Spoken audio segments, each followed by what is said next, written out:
Voilà, nous allons lire un passage ce matin qui constitue vraiment un texte sur l'espérance chrétienne. Jean chapitre 14, versets 1 à 7. Jésus dit que votre cœur ne se trouble pas. Ayez foi en Dieu, ayez aussi foi en moi. Dans la maison de mon Père, il y a beaucoup de demeures. Si ce n'était pas vrai, je vous l'aurais dit. En effet, je vais vous préparer une place. Lorsque je vous aurai préparé une place, je reviendrai et je vous prendrai avec moi, afin que vous soyez, vous aussi, là où je suis. Mais vous connaissez le chemin de l'endroit où je me rends. Thomas lui dit, « Seigneur, nous ne savons même pas où tu vas. Comment pourrions-nous savoir par quel chemin on y parvient ?» Le chemin, répondit Jésus, c'est moi, parce que je suis la vérité et la vie. Personne ne va au Père sans passer par moi. Si vous me connaissez, vous connaîtrez aussi mon Père. Et maintenant déjà, vous le connaissez, vous l'avez même. La première chose dont on s'aperçoit dans ce texte-là, quand on regarde le premier verset, quand on regarde les versets 4 à 6 également, c'est qu'au milieu des doutes et du trouble, il nous faut savoir en qui l'on croit. Et Jésus s'adresse ici à des hommes qui étaient un peu en proie au doute, à des hommes chez qui une violente tempête, on parlait tout à l'heure de tempête, mais il y a des tempêtes intérieures qui se lèvent chez les hommes, chez l'être humain. Un violent combat entre leur nature, entre leur tendance naturelle et leur nature spirituelle. Un violent combat les habitait. Le contexte, c'était la trahison de Judas, qui était annoncée par Jésus, et même le futur reniement de Pierre, qui était aussi annoncé prophétiquement par Jésus, et tout cela les avait troublés, bien entendu, parce qu'ils se demandaient chacun pour sa part s'ils étaient capables d'aller jusqu'au bout avec le Christ. Alors des tempêtes intérieures se sont élevées dans leur cœur. Et Jésus a ici des paroles d'encouragement qui, au-delà des disciples, finalement, s'adressent à nous. Il nous dit ici de faire confiance à Dieu, d'avoir foi en Dieu. Et d'avoir foi en Dieu et en lui, Jésus. Et la foi en Dieu et en Jésus-Christ est sans aucun doute le plus grand besoin de l'homme aujourd'hui comme l'homme du passé. Et peut-être encore plus le besoin crucial aujourd'hui quand on regarde la vie qu'on mène actuellement, une vie trépidante, une vie qui peut être passionnante, un siècle avec des avancées technologiques surprenantes, mais parfois aussi qui défie la perception qu'on peut avoir des choses, qui défie aussi notre façon de vivre traditionnelle, on va dire. Mais tout cela est aussi tout cela est susceptible de susciter des doutes en nous, des troubles, et tout ce qu'on peut voir, ce qu'on appelle aujourd'hui l'ensauvagement de la société. Et combien finalement, même dans la personne qui peut sembler la plus brave, il y a des tempêtes intérieures qui se lèvent. Sophie l'a mentionné tout à l'heure dans son témoignage, elle n'est certainement pas une canaille terroriste, elle n'est pas quoique, on ne sait jamais, mais bon. Elle n'est pas quelqu'un dont on pourrait dire qu'elle est dans cette partie de la population qui va aller rayer les voitures, qui va aller brûler les voitures, etc., qui vole ou que sais-je. Mais elle a quand même dit une chose, c'est qu'à un moment donné, elle était confrontée à Dieu et elle a été confrontée à sa nature pécheresse. Car personne n'est exempt de péché, on va le voir. Et c'est le cardinal Sarah, c'est quelqu'un pour qui j'ai pas mal de sympathie, c'est un cardinal d'origine africaine, et qui a dit « Il n'y a que Dieu qui soit à même d'étancher notre soif de bonheur ». Et je crois qu'on peut chercher le bonheur, qu'on peut chercher à remplir sa vie de toutes sortes de choses, mais qui, en définitive, vont remplacer le vide. C'est Pascal qui a dit « Il y a dans le cœur de l'homme un vide en forme de Dieu ». Et c'est une réalité que chacun, à un moment donné, est tenu d'expérimenter, à un moment ou un autre. Alors, il y a certains qui laissent s'éteindre, l'incendie qui est en train de s'allumer en nous quand c'est cela. Il y a comme une flamme là qui vient, comme une étincelle de vie qui jaillit, mais on l'étouffe. Il y a cette manière de faire. On cache les choses. On essaie de cacher cette misère spirituelle. on essaie de cacher ce vide spirituel, mais on ne trouve pas dans quoi que ce soit la réussite, que ce soit faire de grandes études. Tout cela est bon, bien entendu, et légitime, mais ce n'est pas ça qui amène le bonheur, ce n'est pas ça qui amène la plénitude. Et bien des illusions sont tombées quant à cela. Et Jésus va très loin dans ce verset puisqu'il ose cette affirmation que personne d'autre que lui n'a énoncée à moins d'être fou. Je suis le chemin, la vérité et la vie, et nul ne vient au Père, c'est-à-dire à Dieu, que par moi. Il ose dire qu'il est le chemin. En fait, chers amis, qui que vous soyez et que vous le vouliez ou non, la Bible dit que vous êtes pécheurs. La Bible dit qu'il n'y a pas un seul juste, pas même un seul. Le seul juste qui a existé, c'est Jésus-Christ. Et la Bible dit que lui, le juste, est mort pour les injustes que nous sommes. De la tête aux pieds, nos sociétés sont malades. De la tête aux pieds, nos cœurs personnels sont malades.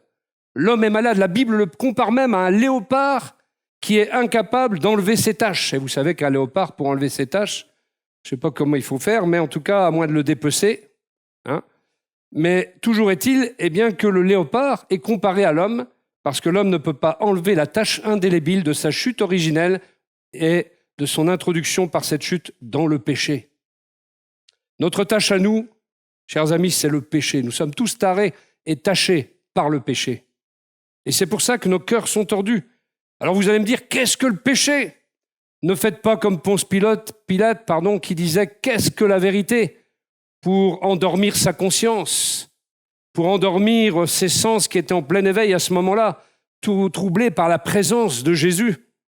On pourrait dire « Qu'est-ce que le péché ?» C'est une notion philosophique et on peut tourner en rond pendant longtemps. Il y a des tas de philosophes qui ont bien sûr travaillé la matière et qui parviennent à des raisonnements qui s'enchevêtrent dans d'autres raisonnements et qui n'aboutissent jamais à rien, ce qui donne d'ailleurs un corps de vérité à ce que la Bible dit quand elle dit « apprenant constamment, mais ne parvenant jamais à la connaissance ».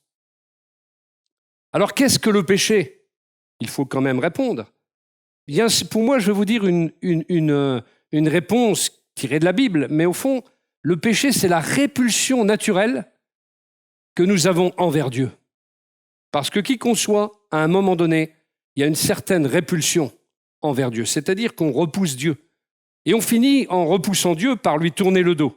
Et nos sociétés ont pratiquement complètement tourné le dos à ce Dieu créateur. Et c'est ce qui fait que nous rejetons facilement sa volonté. C'est ce qui fait qu'on rejette facilement sa parole. Parler de Dieu, quand on parle de Dieu, allez, on engendre une conversation qui peut être sympathique. Mais commencez à parler de Jésus, et là, vous faites frissonner tout le monde. Il y a des grands frissons dans le bras droit, il y a des choses qui se passent dans le cœur des personnes parce que Jésus, c'est Dieu incarné, c'est Dieu en action, c'est Dieu qui a œuvré pour nous.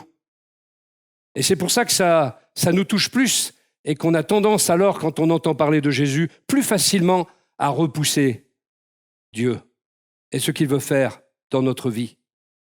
Mais quoi qu'on en pense et quoi qu'on tente dans notre société d'éloigner Dieu et aussi de notre vie toute notion de péché, toute idée qu'il nous faudra rendre un jour des comptes à Dieu, ça ne change rien parce qu'on en rendra quand même.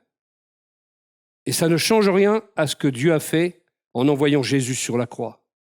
Et notre état de pécheur fait que nous nous sentons même offensés par le fait qu'on puisse nous caractériser de pécheurs.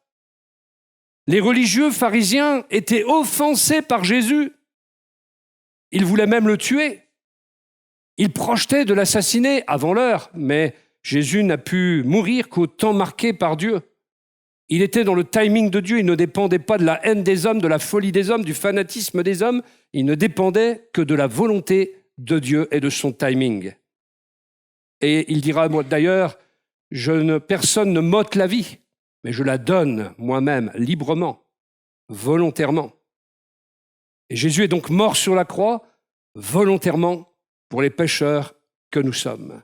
Même si ça nous offense, d'ailleurs la Bible dit que la croix est un scandale.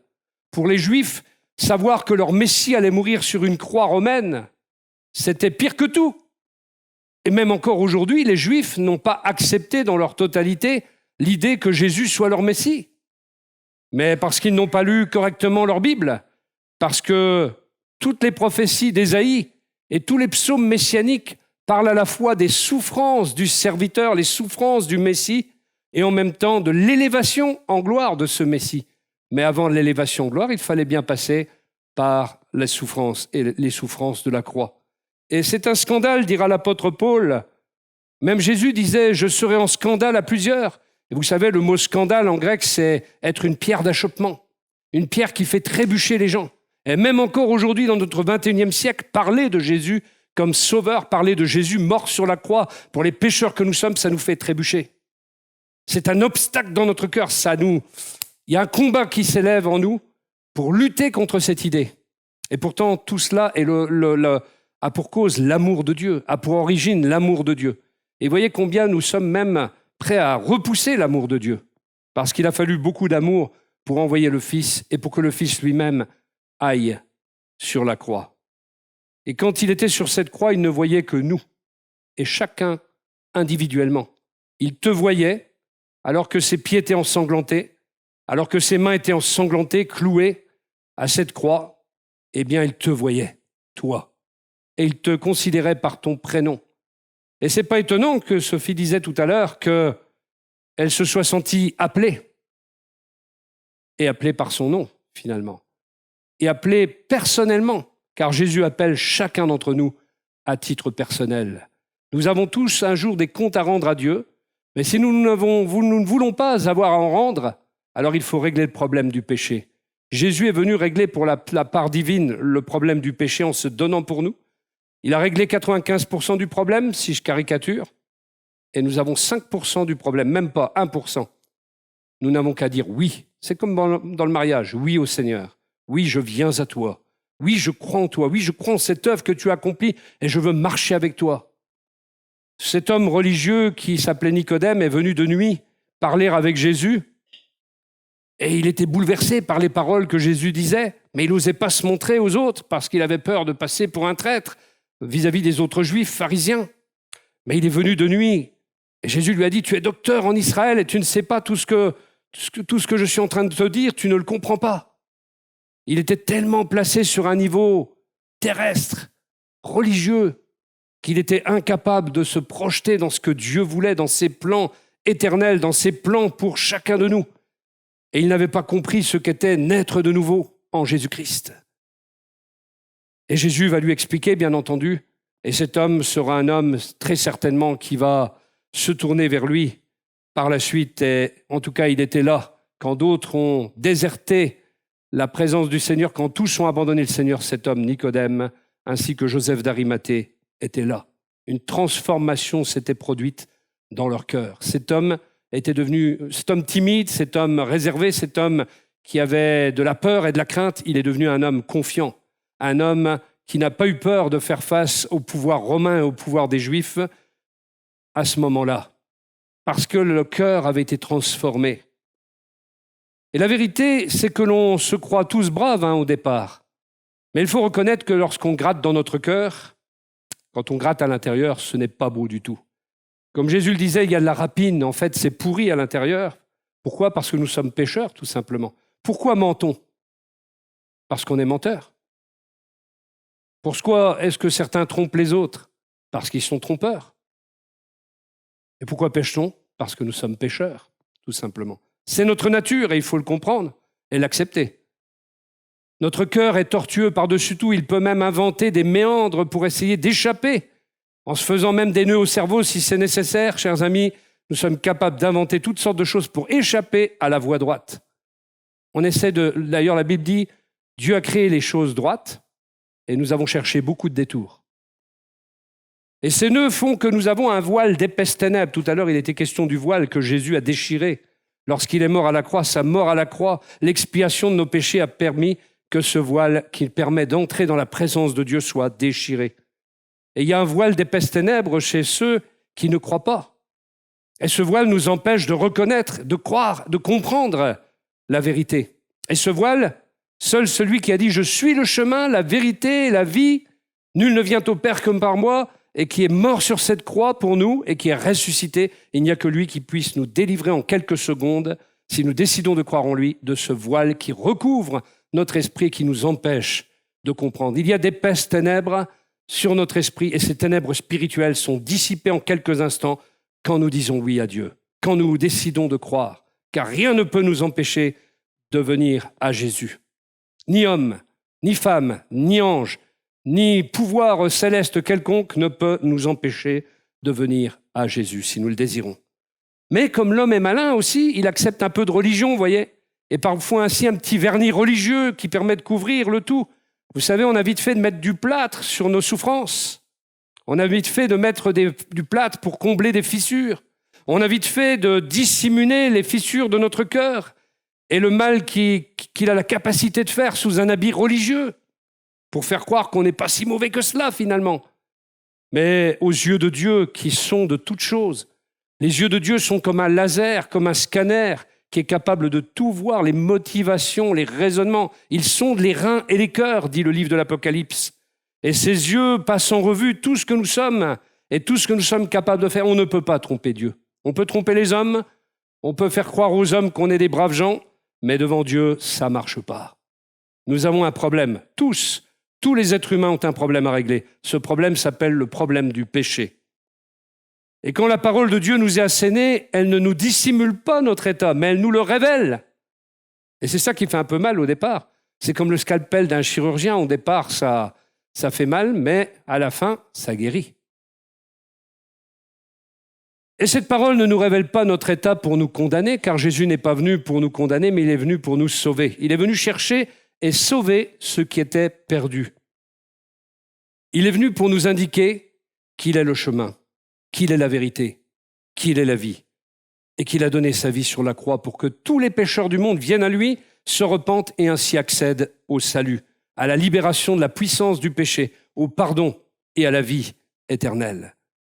Le cœur de l'évangile, qui est dans l'évangile de Jean, au chapitre 3 et au verset 16, nous dit « Car Dieu a tellement aimé le monde qu'il a donné le Fils l'unique, afin que quiconque croit en lui ne périsse pas pour l'éternité, mais qu'il ait la vie éternelle. » Les apôtres ont continué à prêcher glorieusement ce message et des âmes, des gens se sont tournés vers Dieu par milliers à cette époque. Dans le livre des Actes, au chapitre 4, verset 12, cela nous est relaté. Il est dit qu'il y a un seul sauveur, l'apôtre Pierre va dire « Il n'y a dans le ciel et sur la terre aucun nom par lequel nous devions être sauvés, si ce n'est le nom de Jésus-Christ. » Il est le seul chemin, il est la seule vérité, il est la seule vie, il est la seule espérance. Jésus, c'est les hauteurs de Dieu manifestées sur terre. Jésus, c'est le héros envoyé par Dieu pour appeler l'humanité à revenir de ses péchés, à revenir à la maison et à se tourner à nouveau vers lui. Jésus, c'est le général des armées célestes qui vient combattre pour que ceux et celles qui veulent vraiment donner leur vie, puissent le faire librement. Il est ce glorieux sauveur, il est l'admirable, il est celui qui nous conseille. Il est le Père éternel, dit sa parole. L'admirable, le conseiller, le Père éternel. La souveraineté repose sur ses épaules. C'est sa parole, le Logos, il est le Logos qui soutient les mondes. L'univers n'aurait aucune consistance si Jésus n'était pas celui qui soutient les mondes. Et c'est en lui que nous avons la plénitude. La Bible dit que nous avons tout pleinement en Jésus-Christ. Alors pourquoi chercher ailleurs? Pourquoi chercher dans des religions? Pourquoi chercher dans de l'apparat? Pourquoi chercher dans la réussite? Pourquoi chercher dans des succès factices? Alors que nous avons une personne qui s'offre à nous et qui nous dit « Viens à moi et tu auras du repos. Viens à moi et ta vie sera changée, transformée. » Oh, la vie chrétienne n'est pas un long chemin, un long fleuve tranquille, un chemin avec des pétales de rose. C'est un chemin de lutte, de difficulté, mais on n'est pas seul.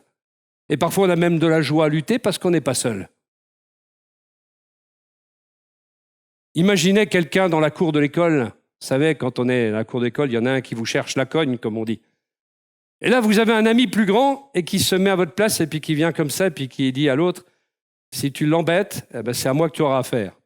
C'est exactement ce qui se passe avec Jésus.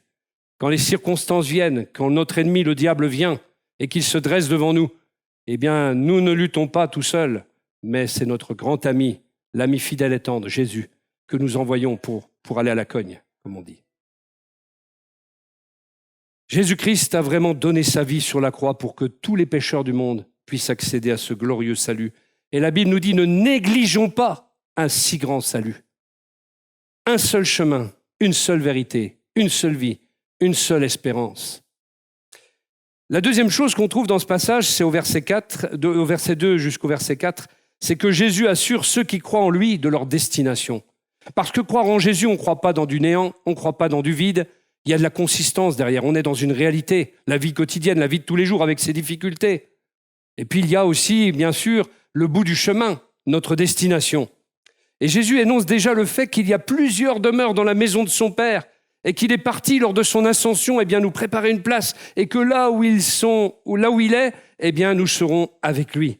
Tous ceux qui auront cru en lui seront avec lui. Tous ceux qui le suivent fidèlement, pas religieusement, mais qui le suivent en toute authenticité et fidèlement, seront avec lui. Dans Jean chapitre 3, verset 36, nous trouvons cette parole de Jésus qui dit « Qui place sa confiance dans le Fils possède la vie éternelle.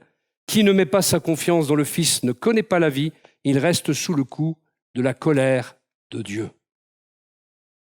Et puis la troisième chose qu'on apprend, j'aimerais avant tout vous dire une chose, parce que je ne voudrais pas vous entretenir avec des illusions aussi, c'est que personnellement, je ne suis pas né avec une Bible sous le bras, comme disait quelqu'un. Parce que des fois que certains pensent là, moi aussi j'ai fait ma communion là-bas, pas loin, à 200 mètres là. Et puis, j'ai voulu aussi un petit peu suivre la religion, mais on m'a vite coupé les pattes, parce que le curé lui-même m'a dit que Dieu n'existait pas. Donc ça a mis fin à ma recherche. Ça a mis fin à ma recherche, on va dire, temporairement. En fait, après, c'est plus moi qui ai cherché Dieu, c'est Dieu qui m'a cherché. Et à l'âge de 17 ans, je l'ai rencontré en venant dans un lieu comme celui-là, dans la même église, mais ailleurs. Et là, il a été répondu à toutes mes questions, à tous mes besoins, à tout ce que je pouvais me demander, à ce vide spirituel qui m'habitait. J'avais même essayé, à travers la philosophie, d'essayer de trouver des réponses. Ça avait été pire que tout. C'est l'âge, vous savez, où on fait de la philo en terminale, donc ça a été pire que tout. Alors qu'on annonçait cette année de terminale, moi j'avais un peu devancé l'appel. Je commençais à lire des livres philosophiques. Et puis finalement, ça m'a conduit envers encore plus de vide. Alors j'ai commencé un peu aussi à sortir un peu avant. Et plus je sortais, plus j'avais l'impression d'être prisonnier dans une boîte d'allumettes, vous voyez, ou une cage dorée. Les sorties, les boîtes, tout ça, ça ne me satisfaisait pas. Ça me donnait encore plus de vide. Ça me rendait triste même. Alors je sais qu'il y en a qui sautent partout et puis qui donnent l'impression d'être joyeux dans les boîtes, mais quand ils sortent, ils sont un peu moins joyeux, vous savez. Ils s'endorment, ils s'anesthésient, mais voilà. Et puis j'ai découvert celui qui est le chemin, la vérité et la vie à mon tour. Et bien que je ne sois pas mené avec une Bible sous le bras, maintenant j'en ai une sous le bras, bien souvent. C'est là le changement. Avant, je n'avais pas de Bible sous le bras, maintenant j'en ai une. Et cette Bible est le guide infaillible de ma vie, la norme de mon comportement, comme il est celui de tous les chrétiens d'ailleurs. Ce qu'on apprend également dans ce verset, c'est que connaître Jésus, c'est avoir la vie éternelle. Il est le chemin vers la vie éternelle, parce qu'il est ressuscité, lui en premier, et il est ensuite monté au ciel, d'où il reviendra en son temps. Romains chapitre 1, verset 16, l'apôtre Paul va nous dire « En attendant, en effet, je n'ai pas honte de l'évangile de Christ. C'est la puissance de Dieu pour le salut de tout homme qui croit, du juif d'abord, mais aussi du non-juif. » J'aimerais vous dire vraiment que l'évangile, c'est la puissance de Dieu. Elle a parlé de puissance tout à l'heure. Quand nous prions, quand nous louons Dieu, quand nous chantons, quand nous prêchons, il y a la puissance de Dieu dans l'évangile. L'évangile contient la puissance intégrale de Dieu pour changer des vies, pour transformer des gens, pour libérer de tout ce qui nous rend esclaves, pour libérer des souffrances intérieures. Il n'y a pas autre chose que la puissance de l'évangile. Le diable a souhaité vraiment que l'homme soit asservi. C'est pour ça qu'il a tenté le premier homme et la première femme pour qu'ils introduisent le péché dans le monde. Et une fois que cela a été fait, c'était l'asservissement sous toutes ses formes de siècle en siècle. Et combien d'hommes et de femmes sont asservis aujourd'hui? Même nos jeunes aujourd'hui sont asservis, esclaves de bien des choses, mais ils ne le savent pas. Il y en a qui sont esclaves de leur console de jeu, esclaves de leur téléphone, esclaves de leur portable, esclaves de leur ordinateur, esclaves de pas mal de choses, on peut l'être. Mais Jésus est celui qui libère. Beaucoup sont esclaves de la pornographie, beaucoup de jeunes sont adonnés à la pornographie, mais Jésus libère même de cela. Nous avons connu des jeunes qui ont été libérés et qui vivent aujourd'hui dans la pureté, dans la sainteté, qui ont été complètement délivrés de ce genre de vice dans lequel ce monde entraîne très vite la jeunesse, même parfois même des enfants de bas âge. Alors, vous voyez, et tout est fait pour que l'homme soit entaché, pour qu'il soit sale, même dès son enfance, si cela est possible. Quand on connaît toutes les histoires d'abus par-ci, par-là, notre société a tellement été le lieu d'abus de l'enfance, l'abus vis-à-vis des femmes également, et bien que on ne peut que constater autour de nous les souffrances que cela a pu provoquer. Mais la bonne nouvelle de l'Évangile, c'est que Jésus, par l'Évangile, a la puissance de sauver, la puissance de guérir, la puissance de libérer, la puissance de faire vivre une vie nouvelle, même à quelqu'un qui a vécu des abus, même à quelqu'un qui a vécu une vie sale, il est capable de nous rendre propres, de nous purifier par son sang précieux qui nous pardonne et nous purifie de tout péché, de toute iniquité.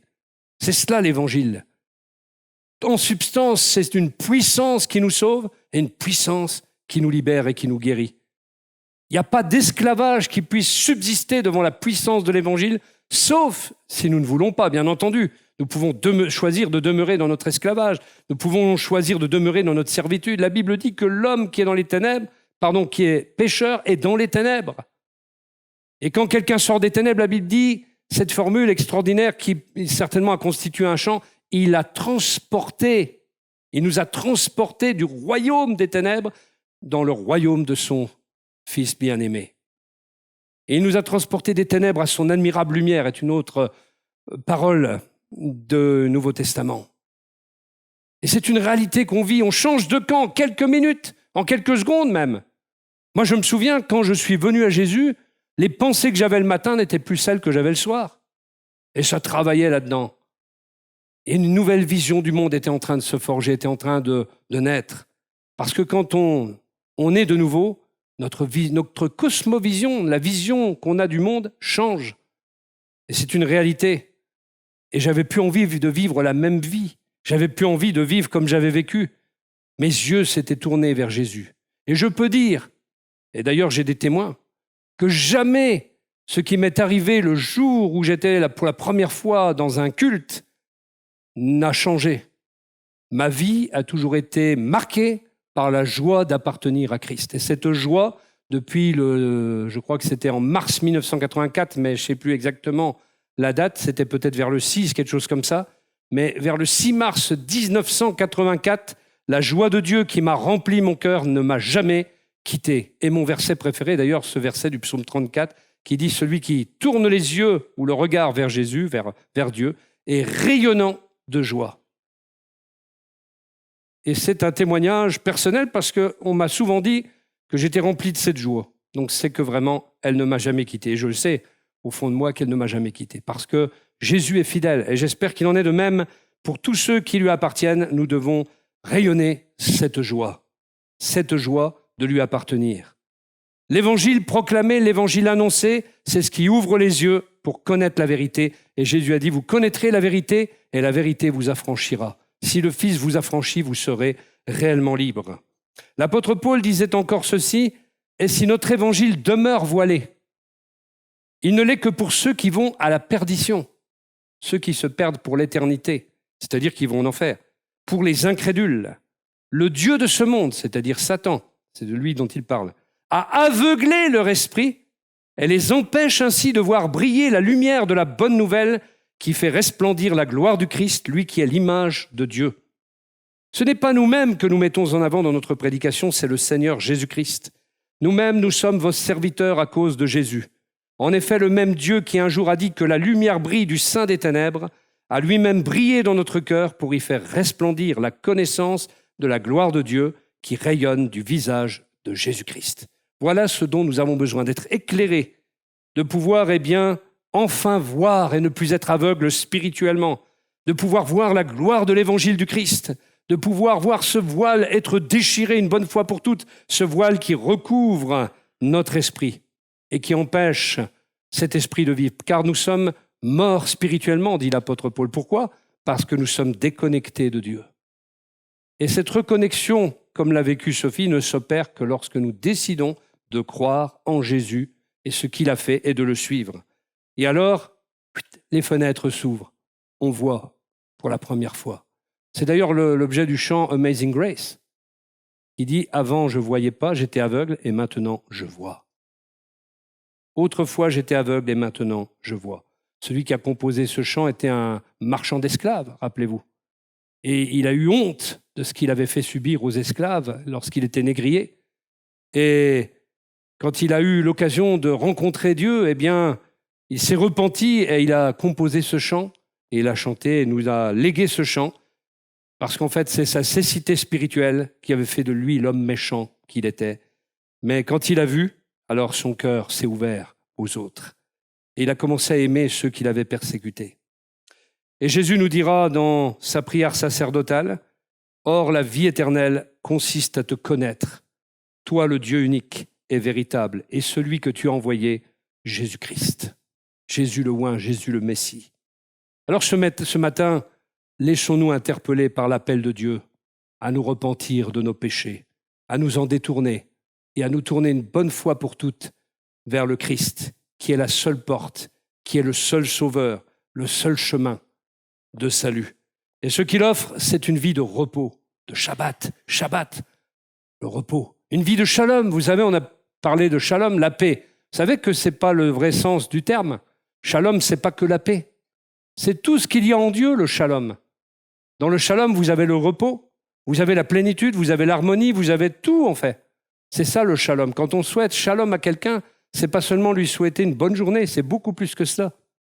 C'est lui souhaiter vraiment la bénédiction de Dieu, le shalom de Dieu. Même le salut est dans le shalom. Parce que qu'est-ce qui donne la paix ? C'est le salut. Paul dira, nous qui avons été justifiés par la foi, nous avons la paix avec Dieu par Jésus-Christ. Donc si vous voulez avoir le vrai shalom, c'est pas seulement en disant shalom, mais c'est en le vivant réellement, le shalom de Dieu. Vous savez, ce qui est hébreu a beaucoup plus de sens que ça n'en a l'air. Ce que Jésus nous offre, c'est une vie de repos. Venez à moi, vous tous qui êtes travaillés et chargés, je vous donnerai du repos, dira Jésus. Sans les tourments intérieurs de la culpabilité et de tout ce qui nous assaille, de tout ce qui nous accuse, de tout ce qui nous fait souffrir, des choses qu'on cache à l'intérieur, des zones d'ombre, des zones sombres. Jésus veut nous sortir de cela pour qu'on vive libre.